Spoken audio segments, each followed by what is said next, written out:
નમસ્કાર વિદ્યાર્થી મિત્રો, શ્રી વન વિદ્યાલય આંબાબારીથી હું કલ્પનાબેન પટેલ.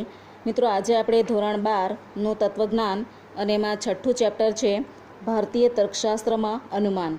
આના વિશે આપણે જોઈશું. મિત્રો, આપણે સૌ જાણીએ જ છે કે ભારતીય દર્શનો 9 છે. એક તો ચારવાક, બૌદ્ધ, જૈન, ન્યાય, વૈશેષિક, સાંખ્ય, યોગ, પૂર્વ મીમાંસા અને ઉત્તર મીમાંસા.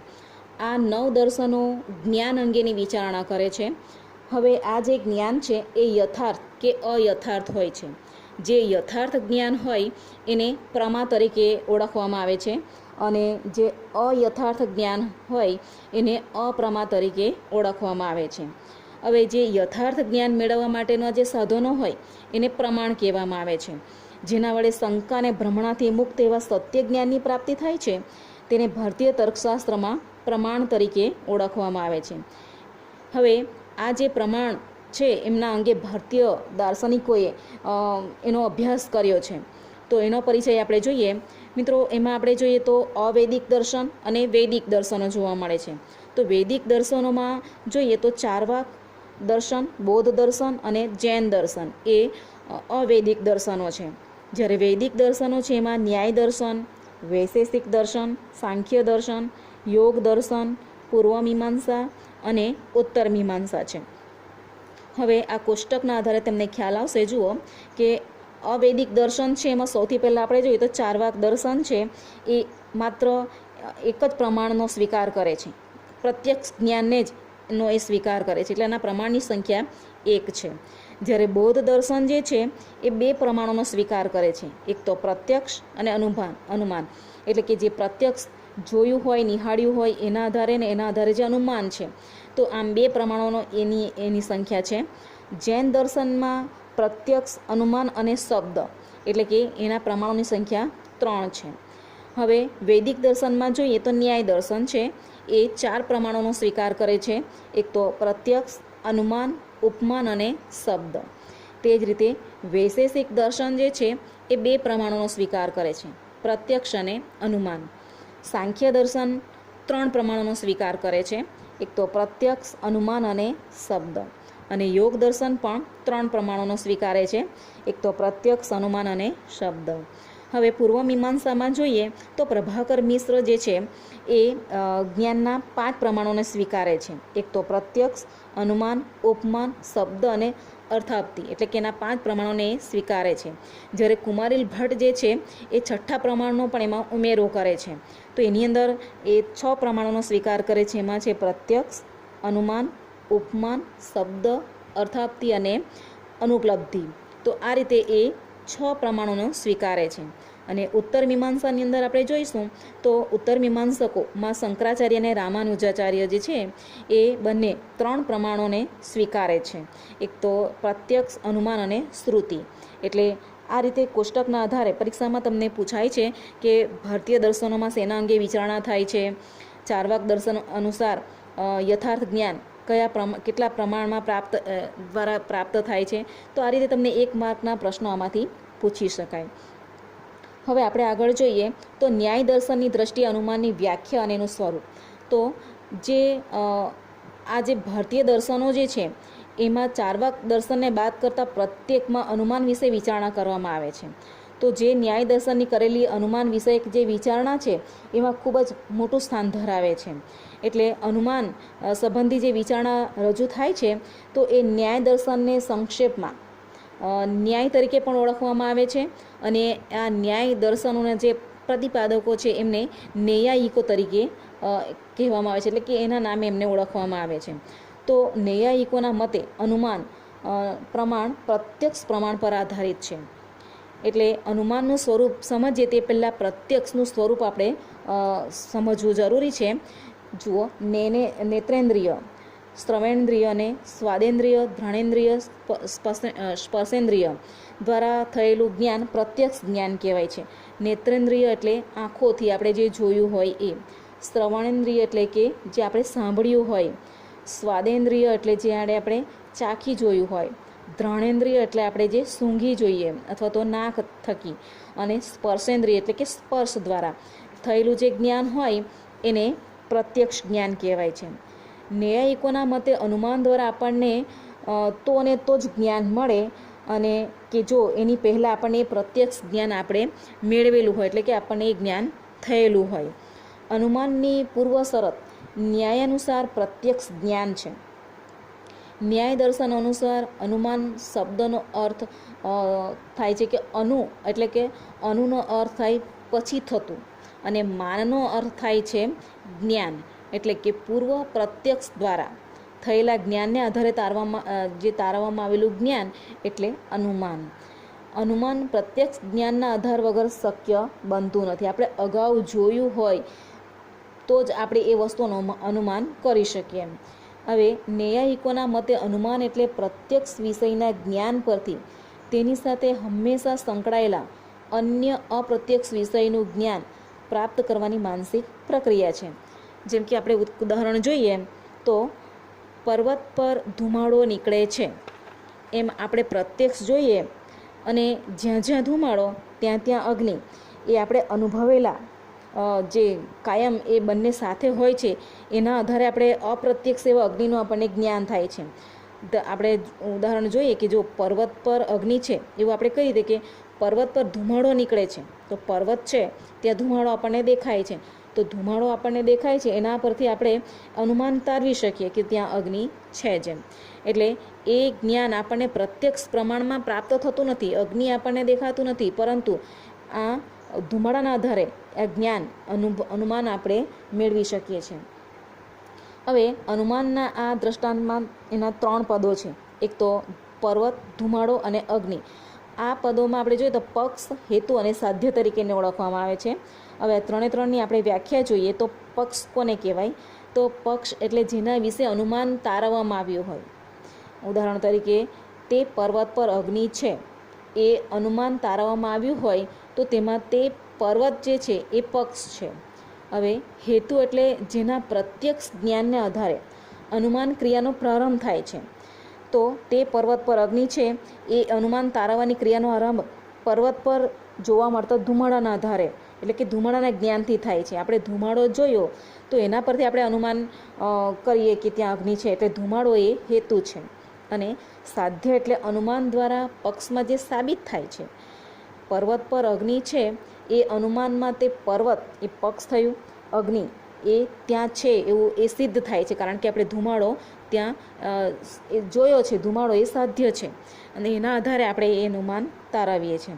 એટલે અનુમાનમાં આવતા આ 3 પદો વચ્ચેનો જે સંબંધ સ્પષ્ટ થાય તે રીતે ન્યાય દર્શનમાં અનુમાનનું સ્વરૂપ આપણે જોઈએ તો કે હેતુની પક્ષમાં હાજરી છે એવું પ્રત્યક્ષ જ્ઞાન, અને બીજું છે હેતુ અને સાધ્ય વચ્ચે વ્યાપ્તિ સંબંધ છે એ હકીકતની સ્મૃતિ થાય છે.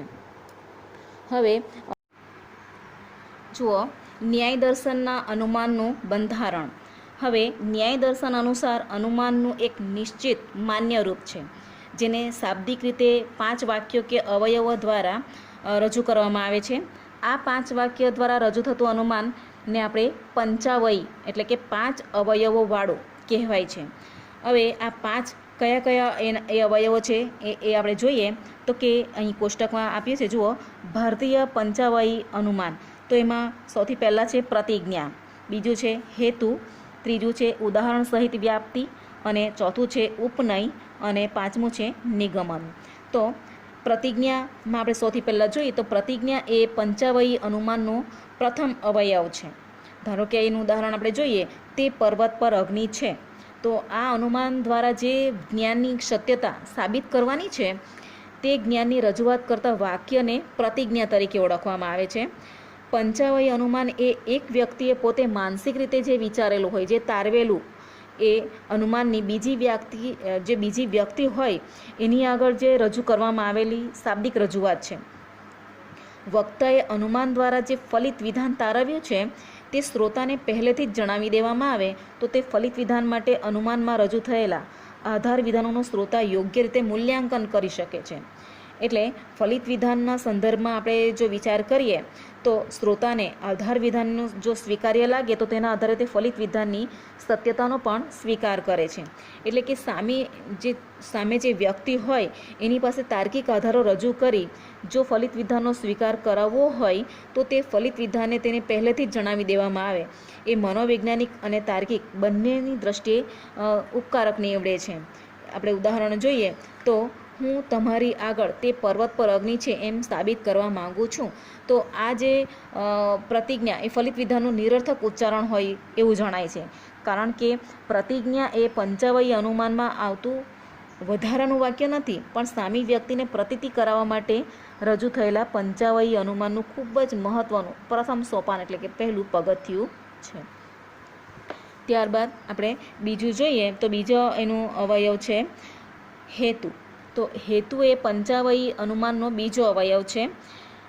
પર્વત પર ધુમાડો છે જેના પ્રત્યક્ષ જ્ઞાનથી અનુમાન ક્રિયાનો આરંભ થાય છે.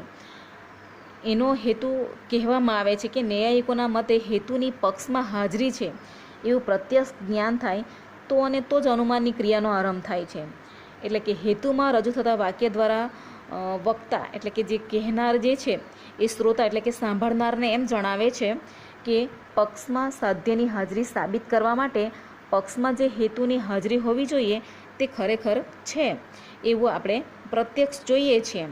એટલે પર્વત પર અગ્નિ છે એ ફલિત વિધાન સાબિત થઈ શકે તેમ છે, કારણ કે પર્વત પર ધુમાડો છે એ સ્પષ્ટ થાય છે. એટલે કે આપણે પર્વત પર ધુમાડાને જોયો એના આધારે આપણે એ તારવી શકીએ કે ત્યાં અગ્નિ છે. એટલે પક્ષમાં હેતુની હાજરીનું પ્રત્યક્ષ જ્ઞાન એ અનુમાન ક્રિયા માટેની પ્રથમ શરતનું પાલન થાય છે. એટલે કે પહેલી જે આપણી પ્રથમ શરત જે પ્રતિજ્ઞા છે એનું આમાં પાલન થાય છે. એટલે આ હેતુ વાક્ય તાર્કિક દ્રષ્ટિએ ઘણું મહત્ત્વ ધરાવે છે. ત્યારબાદ ત્રીજું છે ઉદાહરણ સહિત વ્યાપ્તિ. હવે આ પંચાવયી અનુમાનનો ત્રીજો અવયવ છે કે જ્યાં જ્યાં ધુમાડો હોય છે ત્યાં ત્યાં અગ્નિ હોય છે. આપણે ઉદાહરણ તરીકે રસોડામાં આપણે કોઈ વ્યક્તિ કંઈ વસ્તુ સમજાવવાનું હોય તો એ વસ્તુને સમજાવવા માટે આપણે અન્ય ઉદાહરણ આપીએ, એ ઉદાહરણ દ્વારા આપણે એને સમજવાનો પ્રયાસ કરીએ. તેમ જ્યાં અગ્નિ હોય ત્યાં આપણે ધુમાડો જોયો હોય તો પર્વત પર ધુમાડો છે મતલબ કે ત્યાં અગ્નિ છે. એટલે એ ન્યાય દર્શન અનુસાર અનુમાન ક્રિયામાં હેતુનું પક્ષમાં પ્રત્યક્ષ જ્ઞાન થયા પછી હેતુ અને સાધ્ય વચ્ચેના વ્યાપ્તિ સંબંધની સ્મૃતિ થાય એ જરૂરી છે. એટલે પંચાવયી અનુમાનના આ અવયવ દ્વારા વક્તા શ્રોતાને હેતુ અને સાધ્ય વચ્ચેના વ્યાપ્તિ સંબંધની સ્મૃતિ કરાવે છે. એટલે ઉદાહરણ સહિત વ્યાપ્તિની રજૂઆતમાં આવતું ઉદાહરણ એમ સ્પષ્ટ કરે છે કે હેતુ અને સાધ્ય વચ્ચે વ્યાપ્તિ સંબંધ છે. ત્યારબાદ ચોથું છે ઉપનય. તો ઉપનય એ પંચાવયી અનુમાનનો ચોથો અવયવ છે. અગ્નિ સાથે વ્યાપ્તિ સંબંધ ધરાવતા ધુમાડો તે પર્વત પર છે. આપણે અગાઉ જોયું કે ઉદાહરણ સહિત વ્યાપ્તિ વાક્યમાં હેતુ અને સાધ્ય વચ્ચેના વ્યાપ્તિ સંબંધની જે વાત કરવામાં આવી છે તે પક્ષને બરાબર લાગુ પડે છે એમ જણાવતા પંચાવયી અનુમાનના આ અવયવને એટલા માટે ઉપનય તરીકે કહેવામાં આવે છે કે શ્રોતાને નિગમનની પાસે દોરી જાય છે. એટલે ઉપ એટલે પાસે અને નય એટલે દોરવું, એટલે કે પાસે લઈ જવું, દોરી જવું અથવા તો બતાવવું. આ ઉદાહરણ દ્વારા વક્તા ઉપનય વાક્ય રજૂ કરી શ્રોતાને એમ જણાવે છે કે તે પર્વત પર અગ્નિ છે. એટલે કે એ ફલિત વિધાન સાબિત થઈ ચૂકેલા બરાબર વિધાન ગણાય છે. હવે આગળ જોઈએ તો નિગમન. તો નિગમન એ પંચાવયી અનુમાનનો પાંચમો અવયવ છે. પર્વત પર અગ્નિ છે તો આ પંચાવયી અનુમાનનું ચોથું વાક્ય આપણે જોઈએ કે એ ચોથું અવયવ એનું છે ઉપનય. કે ઉપનય દ્વારા વક્તા શ્રોતાને એ બાબતની પ્રતીતિ કરાવે છે કે સાધ્ય દ્વારા વ્યાપ્તિ સંબંધ ધરાવતા હેતુની પક્ષમાં હાજરી છે અને તેથી પક્ષમાં સાધ્યની હાજરીનું ભ્રમ અને શંકાથી મુક્ત એવું સત્ય જ્ઞાન આપણને પ્રાપ્ત થાય છે. આ અનુમાન દ્વારા મેળવેલી જ્ઞાનની તાર્કિક રીતે થયેલી રજૂઆત નિગમન તરીકે ઓળખાય છે.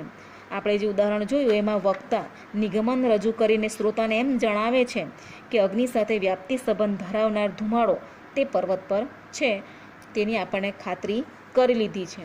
તેથી તે પર્વત પર અગ્નિ છે એ ફલિત વિધાનનું અનુમાન પ્રમાણ દ્વારા આપણને જે જ્ઞાન પ્રાપ્ત થાય છે તે જ્ઞાન શંકા અને ભ્રમણાથી મુક્ત એવું સત્ય જ્ઞાન થાય છે, એવું સિદ્ધ થાય છે. હવે આપણે આગળ જોઈએ તો ન્યાયની દ્રષ્ટિએ અનુમાનના પ્રકારો. તો ન્યાયની દ્રષ્ટિએ અનુમાનના બે પ્રકારો છે, એક તો સ્વાર્થાનુમાન અને બીજું છે પરાર્થાનુમાન. તો સ્વાર્થાનુમાન અનુમાન એટલે શું? તો કે સ્વાર્થાનુમાન એમાં અનુમાન કરતા જે છે, જે વ્યક્તિ પોતે અનુમાન કરે છે એ પોતાના જ્ઞાન માટે પોતાના મનમાં તારવેલું અનુમાન, એને સ્વાર્થાનું અનુમાન કહેવાય. સ્વાર્થાનું અનુમાન એ એનો શબ્દાર્થ સૂચવે છે કે તમે પોતાના માટેનું જે અનુમાન, દાખલા તરીકે કોઈ વ્યક્તિ તે પર્વત પર ધુમાડો છે એવું પ્રત્યક્ષ જ્ઞાન થાય ને જ્યાં ધુમાડો ત્યાં અગ્નિ એ વ્યાપ્તિની સ્મૃતિ થાય તો તે બાબતોના આધારે તે વ્યક્તિ તે પર્વત પર અગ્નિ છે એવું અનુમાન તારવી શકે. કોઈ પણ વ્યક્તિએ પોતે પોતાના જ્ઞાન માટે મનોમન જે તારવેલું કોઈ પણ અનુમાન કર્યું હોય એને સ્વાર્થાનું અનુમાન કહેવાય. હવે જે સ્વાર્થાનું અનુમાન છે એ સ્વ અર્થ એટલે કે પોતાના માટે અને પોતાને થયેલું અનુમાન હોવાથી તેને વાણી દ્વારા વ્યક્ત કરવાની જરૂર રહેતી નથી.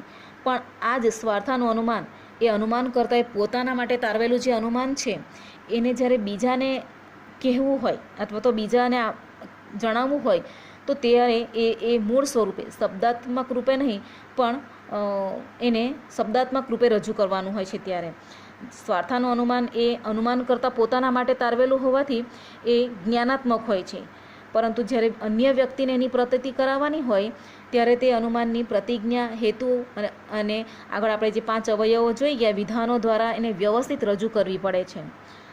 ત્યારે તે જ્યારે રજૂ કરીને બીજા આગળ રજૂ કરે તો તેને પરાર્થ અનુમાન કહેવાય.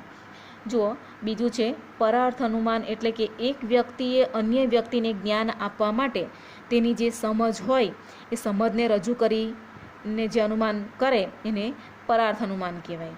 પરાર્થ અનુમાન એ એનો શબ્દાર્થ સૂચવે છે કે તમે બીજાના માટેનું અનુમાન, એક વ્યક્તિ પોતે તારવેલા અનુમાનની બીજી વ્યક્તિ આગળ રજૂઆત કરે છે ત્યારે તેને ભાષાનો ઉપયોગ કરવો પડે છે. આથી ન્યાયિકો કહે છે કે પરાર્થ અનુમાન શબ્દાત્મક કે ભાષાપરક હોય છે, એને વ્યવસ્થિત ભાષામાં રજૂ કરીને જણાવવું પડે છે. ન્યાયિકોના મત પ્રમાણે પરાર્થ અનુમાનનું પ્રયોજન યોગ્ય રીતે સરે તે માટે તેને ભાષાકીય રજૂઆત 5 અવયવો કે વિધાનો દ્વારા થાય તે જરૂરી છે. હવે આ 5 અવયવોના નામ અને એ આપણે અગાઉ જોઈ ગયા કે પ્રતિજ્ઞા, હેતુ, ઉદાહરણ સહિત વ્યાપ્તિ, ઉપનય અને નિગમન. તો આ 5 વિધાનો દ્વારા નિર્દેશેલા ક્રમમાં પરાર્થ અનુમાનની રજૂઆત 2 વ્યક્તિ વચ્ચે ચાલતા અર્થપૂર્ણ સંવાદ જેવી બને છે. એટલે કે જેને પરિણામે એક વ્યક્તિ પોતે મેળવેલા જ્ઞાનને બીજી વ્યક્તિમાં અસરકારક રીતે સંક્રાંત કરી શકે છે, એટલે કે એને જણાવી શકે છે. હવે મિત્રો આ ચેપ્ટરમાંથી તમારા જે બીજા અન્ય પોઈન્ટો છે, વ્યાપ્તિનું સ્વરૂપ અને તેના પ્રકારો, એ પોઈન્ટો રદ કરવામાં આવેલા છે. એટલે તમારે આ ચેપ્ટરમાં આટલું વાંચવાનું રહેશે અને તમારે સ્વાધ્યાયમાં જે લેસન મોકલવાનું છે એમાં નીચેના પ્રશ્નોનો જવાબ સવિસ્તર લખો. એમાં પહેલો પ્રશ્ન છે પ્રમાણની વ્યાખ્યા સમજાવી ભારતીય દર્શનોએ સ્વીકારેલા પ્રમાણોનું કોષ્ટક તમારે દોરવાનું છે. બીજો પ્રશ્ન છે અનુમાનની વ્યાખ્યા આપી અનુમાન વડે મળતા જ્ઞાનનું સ્વરૂપ સમજાવો. અને ત્રીજો પ્રશ્ન છે પંચાવયી અનુમાનના પ્રત્યેક વિધાનની અગત્યતા સમજાવો. અને ચોથો પ્રશ્ન છે અનુમાનના પ્રકારો ઉદાહરણ આપી સમજાવો. તો આ તમારે ગૃહ કાર્યમાં મોકલવાનું રહેશે. Thank you.